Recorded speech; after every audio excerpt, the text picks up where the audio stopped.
Heavy rain begins in less than 24 hours. How much water can you expect? And who has the best chance for heavy wet snow coming on Wednesday? I have all the answers. Plus, an investigation is underway after a police chase ends in a deadly crash. What law enforcement is saying about the incident. I'm Meryl Hubbard, and I'm talking to the new board of directors of Stand Down Madison. Learn more about how this new leadership will be helping Madison veterans coming up.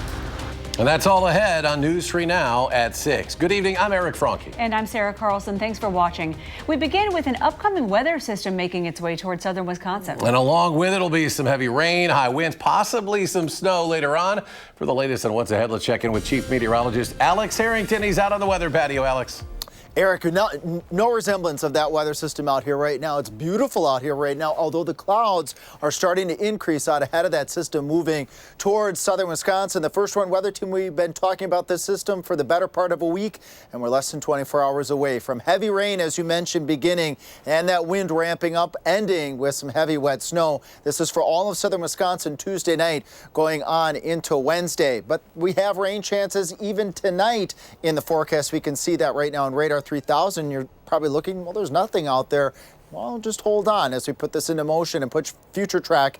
Rain begins to break out. Scattered showers moving into southwest Wisconsin by 11, 12 o'clock at night. And this is just the first round of showers. And this is not the main event that we see overnight tonight. We have heavy rain on the way to southern Wisconsin, along with snow and wind. 44 right now in Madison, 47 to near 50 out by the Mississippi River. And those temperatures are going to be crashing by the time we get to Wednesday. But let's enjoy the nice stuff right now this evening. 46 out towards Mount Horeb, 43 right now in Stoughton, and 44 at the airport. And we stay at 44 degrees clear through the evening. There are no changes to the temperatures as the clouds are on the increase to southern Wisconsin out ahead of that first batch of rain. Heavy rain by Tuesday afternoon. That rain continues Tuesday night, and the rain changing over to snow with the wind increasing on Wednesday. We use Future Track to take you through the whole storm in a few minutes.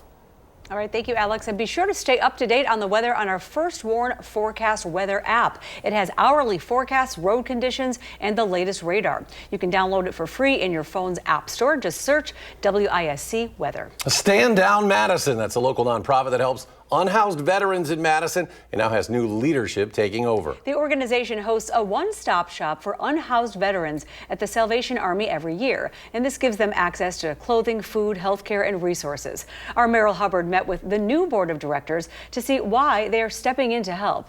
This isn't just a volunteer opportunity. This is my purpose. Meet Tori Barr, the new president of Stand Down Madison. Everything that has led me to this point has all come together now. A month ago, volunteers of Stand Down Madison told me without a board of directors, the yearly event could be in jeopardy. I read the article, found out what the cause of the purpose was, and just immediately got in contact with Angie. Over 20 people applied, like Tori, Cody Worry, Matt Choquette, and Bryce Dunn, who are all U.S. veterans. I think we all share very similar aches and pains throughout our service. And now they want to continue their service to the Madison community. When I got back, I was 19 years old, and I didn't know what I was going to do with the world. Tori's a Wisconsin native from Platteville, and he served for 6 years in the National Guard as a transportation specialist, where he was deployed in Desert Storm in 1991. And it went on for quite a few years, just kind of stumbling through life without purpose. He says he struggled making poor decisions and bouncing from place to place. I had no home. I had a 93 Blazer, and everything that I owned was in the back of a 93 Blazer with me and my dog. Eventually, Tori found a veteran community at Dubuque University, where he says he found a love for giving to veterans who've walked in the same shoes. What they're going through, I relate to that, and that, compassion is such a huge part of things. Now, with a team of 4 who all know what it's like to wander, they are finding purpose in serving again. We've gotten along like we've known each other for years. This is where I'm supposed to be, when I'm supposed to be here. And it's truly my purpose, and I cannot wait to get out there. Thank you, Meryl. That was Meryl Hubbard reporting. With Stand Down's new leadership, Tori says that they're going to be able to put on their main event of the year. He says save the date for October 25th at the Salvation Army. An audit of the November election in Wisconsin found that not a single vote was counted incorrectly, altered, or missed by the tabulating machines. The audit also found no evidence that any voting machine or software had been hacked or otherwise tampered with. The only errors found during the audit were made by people, not the vote counting machines, and only 5 human when errors were detected.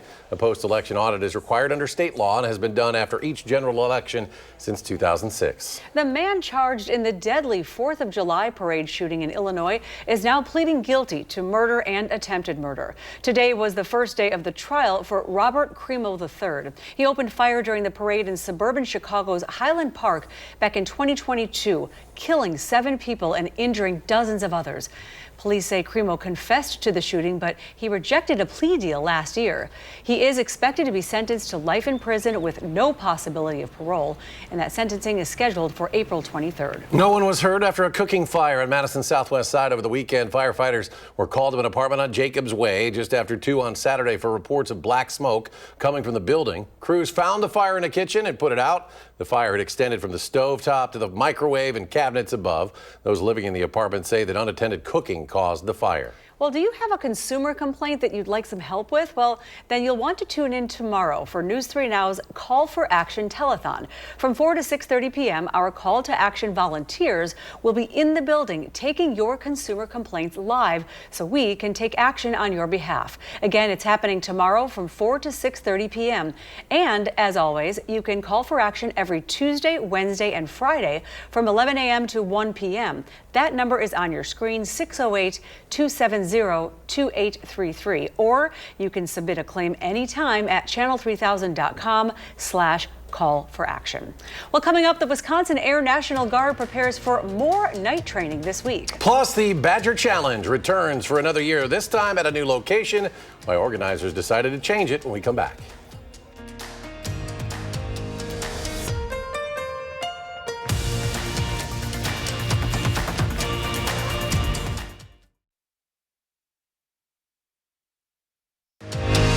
You're watching News 3 Now at 6. Well, the Wisconsin Air National Guard will be conducting evening training flights in the Madison area starting today. That training is expected to last through Thursday, according to the 115th Fighter Wing. They plan to have the flights wrap up about 9:30 each night. The move is required to ensure that airmen are ready to operate in all conditions. The Guard will follow flight paths that it says are designed to minimize noise to those living in the areas near Truax Field. Well, it is the final week to nominate a local veteran for the Spirit of Service Award. News 3 Now is partnering with Vortex. All you have to do is log on to channel3000.com and nominate a veteran in your life who is doing something good. We'll be sharing those stories, and then you get to vote to choose which veteran will take home a $5,000 cash prize. A winner will be announced in early April. Well, the Badger Challenge will be taking place at a new location this year. The event moving to the new UW Health East Park Medical Center. The challenge is held every September to support the UW Health Carbone Cancer Center. The center is one of the UW Health's newest facilities where doctors are treating patients using upright proton therapy. UW Health says that therapy is the most accurate form of radiation treatment for cancer therapy. This year's Badger Challenge is set for Sunday, September 21st. You can learn more and register at badgerchallenge.org.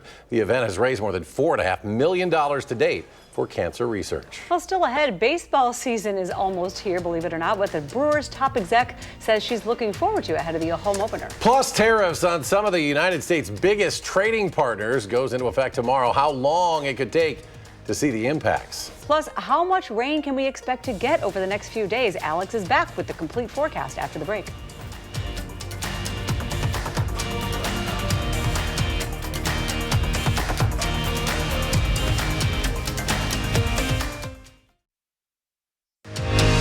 You're watching News 3 Now at 6. Welcome back. We take a look now at a police chase in Dane County that ended in a fatal crash. It started in Iowa County. It ended in Blue Mounds, where the driver crashed on Highway 18151. Our Jalen Banks has more. A driver is dead after a pursuit crossed county lines and ended in a crash Sunday evening in the town of Blue Mounds, according to the Wisconsin Department of Justice. The chase leads into another jurisdiction. That jurisdiction can also ask the original chasing agency to stop the chase. Doesn't mean that they have to, but they're making an official request to stop the chase. And again, all of this is incumbent upon the, what is the predominantly, what is the reason this person is running from? The Department of Criminal Investigation says a state patrolman attempted to stop just after 6 p.m. Both the state legislature and Wisconsin State Patrol's policies emphasize how law enforcement do have the authority to pursue those fleeing. However, that can vary more on a state level. The state legislator is in essence guiding officers in the type of training that they have to do, but they're not really dictating on as to whether or not an officer should or should not chase in the actual moment of the event. And Lander says that liberty presents some concerns. Now, there are some laws, some case law that has reduced the liability of law enforcement officers when they're involved in a chase and it results in a crash and there's an injury. Unfortunately, I think there are several police chiefs and sheriffs and law enforcement agency administrators who view that as a green light to chase. Sunday's pursuit is still under investigation by the DCI. It will eventually turn over its findings to the Dane County District Attorney's Office. For now, reporting in studio, Jalen Banks, News 3 Now. Well, the clock is ticking toward President Trump's tariffs set to take effect tomorrow. Mexico says it's waiting to see if the Trump administration follows through with a bruising 25% tariff against goods from that country. Canada also getting slapped with a 25% tariff and a lesser 10% charge on its energy exports. Another 10% will be added to the universal tariff on goods from China. Consumers could see oil, cars, and car parts impacted within the next few weeks. It could take another 6 to 9 months to feel the effects of agriculture, toys, and home building supplies. I don't think it's likely that these Chinese companies would eat all of the cost, but you do have to remember China is in a tough spot economically. They need to keep access to these U.S. buyers and consumers in order to get out of that. Where China could hit us, though, is with retaliatory tariffs. Under the first Trump administration, the agriculture industry was devastated by that, so that's a route they could go instead. A recent report from the Conference Board shows consumer confidence is slipping over concerns about inflation and trade uncertainty. And a CBS News poll found nearly 2/3 of consumers say prices have already been rising in the last few weeks. Encouraging news for Americans looking to buy a home this spring. It seems like the housing market is shifting in favor of buyers. According to a recent Redfin analysis, there were 3.7 months of for sale supply on the market in January. That means it would take more than 3 months to sell all of the homes that were listed for sale back in January. It's the most in 6 years and points to a housing market where sellers are slowly losing leverage after years of having the upper hand. So you'll want to have an umbrella on hand for the next couple of days. Here's Alex with the complete forecast. And when I show you how strong some of those winds get, that umbrella might be hard to go by here as alert day conditions build into southern Wisconsin as we go Tuesday afternoon, evening, going on into Wednesday for periods of heavy rain, wind, and some heavy wet snow on the backside. Let's start off with radar 3000 because we have rain in the forecast tonight. Nothing across the viewing area right now, but as we head, we'll march this through here towards 10, 11, 12 o'clock. Look at the showers building into southwest Wisconsin, Madison, and areas off towards the south and west. And we can go even further with this first part of our weather event. Widespread showers, 1 o'clock in the morning, 2 o'clock in the morning. As we get towards the morning rush hour, we have a break, so you may not have to be dealing with the raindrops on the car tomorrow morning at 6 o'clock, but by the time we get to, watch this, 2, 3, 4 o'clock in the afternoon, and the evening commute will be impacted by heavy rainfall, maybe even a thunderstorm or two. Watch as we continue to see periods of showers, maybe a couple of thunderstorms as well, with heavy rainfall going on into the early parts of Wednesday morning. And keep an eye out to the west. Rain snow line quickly advances towards the south and towards the east on Wednesday by 8 o'clock, stretching from the Dells to Madison to Monroe. To the west, heavy wet snow. To the east, the rain. And then the winds are really going to ramp up with scattered snow showers. Some of these snow showers could be on the heavy side, the wet, slushy variety as we go Wednesday afternoon. Finally wrapping up as we get towards the evening commute on Wednesday. Those snow showers scoot off towards the east. I said in the 5 o'clock newscast I'd give you a glimpse at our wind gusts, potentially upwards of 40 to 45 miles per hour. And this is right on the edge of wind advisory criteria. So combination of the heavy rain, the potential for that snowfall being on the heavy side, and the winds, alert day conditions from Tuesday evening through Wednesday. Total water, inch, inch and a half, maybe some isolated areas picking up 2 inches of water. That could cause some ponding and some localized flooding because we do have frozen soils right now. Best chances for that heavy wet snow, 1, 2, 3, 4 inches from Richland Center over towards the Dells and places up towards Camp Douglas, inch in Madison, inch less down towards Janesville. But we'll keep an eye on this. Any wobble and that storm track is going to change those snowfall amounts. We'll be first to let you know if we see any changes. Right now we got 44 in Madison, but as warm as the 50s out towards Prairie du Chien at 51. You wouldn't be thinking that these temperatures are going to take a big nosedive by the time we get out to Wednesday. 44 at the airport, Madison, 46 in Waunakee to the west on 14 in Cross Plains.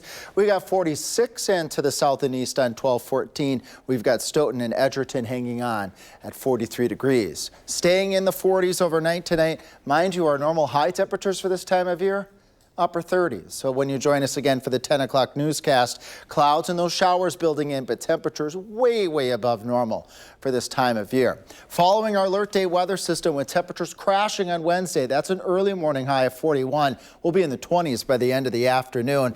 A nice period Thursday, Friday, Saturday. Temperatures where they should be for this time of year in the 40s, and then a warm up is on the way to southern Wisconsin with temperatures getting into the 60s by the time we get out into next week. And we're keeping an eye on a weather system for the middle of next week that could bring some showers and maybe a thunderstorm.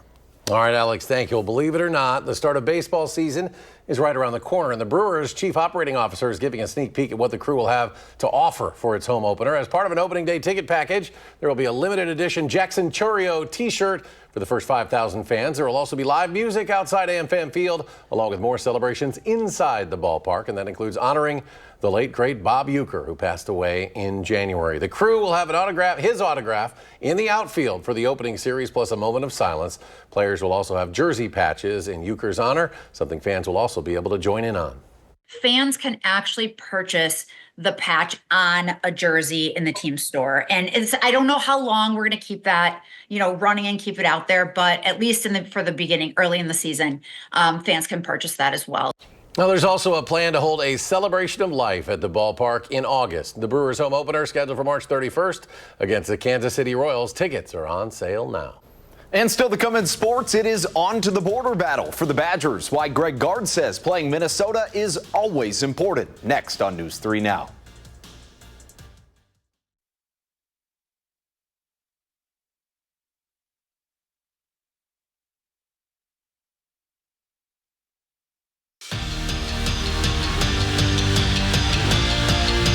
After losing 2 of their last 3, the Badger men don't need any extra motivation to get back on track with March Madness on the horizon, but they got it anyways. They'll go to Minnesota on Wednesday in pursuit of a border battle season sweep and the program's 9th straight win over the Golden Gophers. Greg Gard's guys know what's on the line in the Twin Cities. We've recruited that area really well. That area's been really good to us. We've got really good players from there.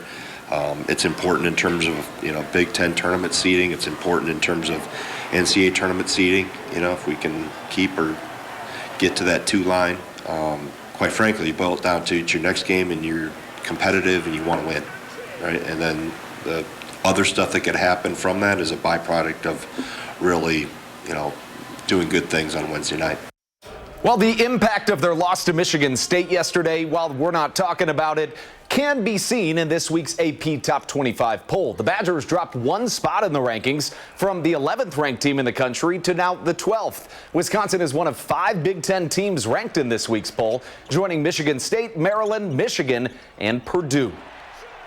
Fresh off of their 2nd straight WIAC tournament championship, the Pioneer men's basketball team is officially dancing. Platteville will host the first 2 rounds of the Division III tournament. Jeff Gard's squad will take on Grinnell in the first round of the tourney on Friday. The Whitewater women are also dancing and are also as well hosting each of the first 2 rounds.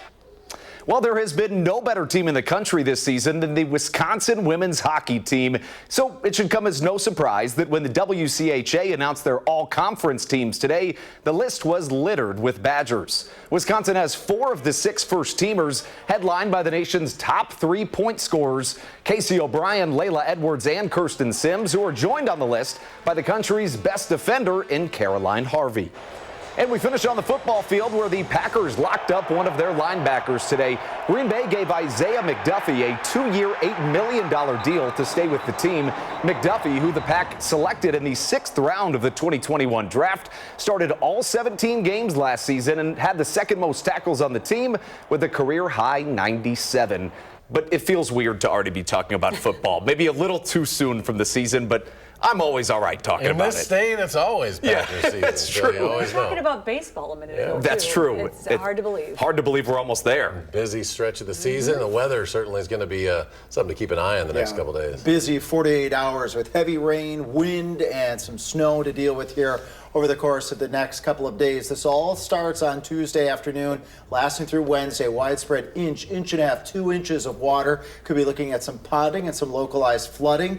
Anywhere from 1 to 3 inches north and west of Madison of that slushy wet snow, an inch in Madison and an inch in Janesville, with winds gusting up at times 40 to 45 miles per hour at the peak of that slushy snow on Wednesday. So it will be a storm that is, it's the beginning of March. It's coming in like a lion here, and well, we're going to continue to see those conditions for the next 48 hours. All right, Alex, thank you. Thanks for joining us for News 3 Now at 6. See you at 10 o'clock.